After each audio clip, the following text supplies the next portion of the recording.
कहते हैं कि बॉलीवुड वो नगरी है जहां लोग मेहनत और संघर्ष से टॉप पर पहुंच जाते हैं।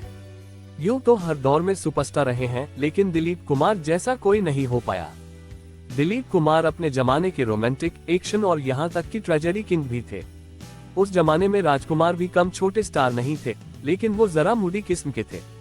वैसे तो दिलीप कुमार और राजकुमार के आपस में अच्छे रिश्ते थे, लेकिन एक थप्पड़ ने इन दो दिग्गज एक्टरों के बीच दुश्मनी की ऐसी दीवार खींच दी जो 36 साल तक गिराई नहीं जा सकी। जी हाँ, एक फिल्म में चले थप्पड़ के बाद दिलीप साहब ने कसम खा ली थी कि वो कभी राजकुमार के साथ काम नहीं करेंगे। हालांकि 36 साल बाद इस 36 के आंकड़े को आखिरकार एक फिल्म डायरेक्टर ने अपनी सूझबूझ से ठीक कर दिया। चलिए इस दिलचस्प किस्से के बारे में बात करते हैं।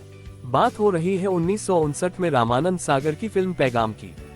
इस फिल्म में राजकुमार बड़े भाई बने थे और दिलीप कुमार छोटे भाई बने थे। उस वक्त की बात करें तो दिलीप साहब एक स्टार के तौर पर गिने जाते थे और राजकुमार कुछ वक्त पहले ही एक्टिंग की दुनिया में आए थे। एक सीन में दोनों भाइयों के बीच हाथापाई होनी थी और इसी बीच राजकुमार ने दिलीप कुमार को थप्पड़ जड़ दिया। ये थप्पड़ इतनी तेज था कि दिलीप साहब सहम गए।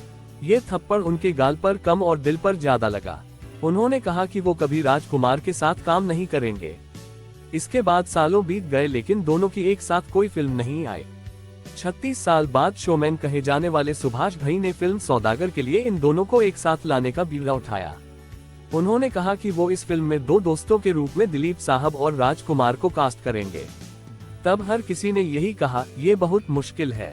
उन्होंने दिलीप साहब को कहानी सुनाई और कहा कि फिल्म बहुत अच्छी है और आपका रोल केवल आप ही कर सकते हैं।